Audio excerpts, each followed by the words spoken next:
Click to hit நண்பர்கள் அனைவருக்கும் வணக்கம்.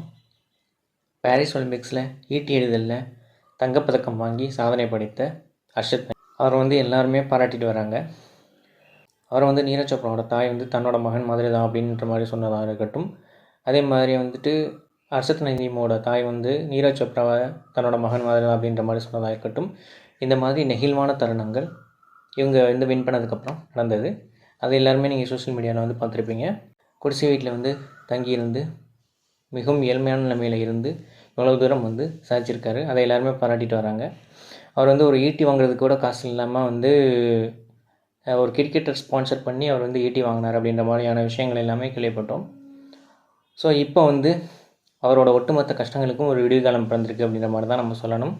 அவர் ஈட்டி எறிதல் தங்கம் வாங்கினது மட்டும் பரிசு மலையில் தொடர்ந்து நனைஞ்சிட்டு வரார் அப்படின்ட்டு தான் சொல்லணும்.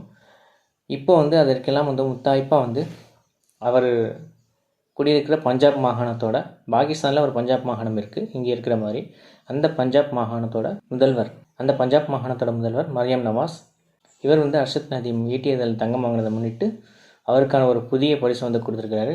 அது என்ன பரிசு அப்படின்னா 92.97 அப்படின்னு சொல்லிட்டு ஒரு நம்பர் பிளேட்டோட உள்ள ஒரு ஹோண்டா சிவிக் காரை பரிசை வழங்கியிருக்காரு. இது என்ன அப்படின்னா 92.97 மீட்டர்ஸ் தூரம் ஈட்டி எறிஞ்சு அதை ஒலிம்பிக்ஸில் ஒரு புதிய உலக சாதனையாக படைத்தார். அந்த சாதனையில் உள்ள நம்பரையே நம்பர் பிளேட்டாக உள்ள ஒரு ஹோண்டா சிவிக் காரை பரிசை வழங்கியிருக்காரு பஞ்சாப் முதலமைச்சர் மரியம் நவாஸ். அதுக்கூட ஹர்ஷத் நதீம் மியான் சன்னு அப்படின்ற பகுதியில் தான் வச்சிட்ருக்காரு. இந்த பகுதிக்கு நேராகவே போய் வழங்கியிருக்கிறாரு. இந்த பரிசுக்கு முத்தாய்ப்பாக ஒரு பரிசாக சுமார் 3 கோடி மதிப்பிலான ஒரு காசோலையும் அவருக்கு வழங்கி கௌரவிச்சிருக்காரு.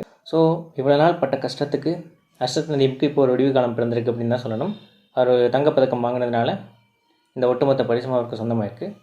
இந்த பரிசெல்லாம் விட அந்த தங்கப்பதக்கம் தான் மேல் என்றாலும் அந்த தங்கப்பதக்கத்தினால அவரோட கஷ்ட காலம் இப்போ தீர்ந்து ஒரு நல்ல நிலை அடைஞ்சிருக்காரு. எப்போவுமே கஷ்டப்பட்டு ஒரு விஷயத்தில் ஜெயித்தோம் அப்படின்னா அதுக்கான பலன் கண்டிப்பாக கிடைக்கும் அப்படின்றதுக்கு ஹர்ஷத் நதீம் ஒரு மிகச்சிறந்த உதாரணம் அப்படின்ற மாதிரி சொல்லலாம். அவருக்கு கிடைச்ச இந்த பரிசுகளுக்கு அவருக்கு வாழ்த்துக்களை தெரிவித்து மென்மேலும் அவர் ஈட்டி எறிதலில் வெற்றிகளை பெற வேண்டும். கிளிக் டு ஹிட் சேனல் சார்பாக நம்ம வாழ்த்துவோம்.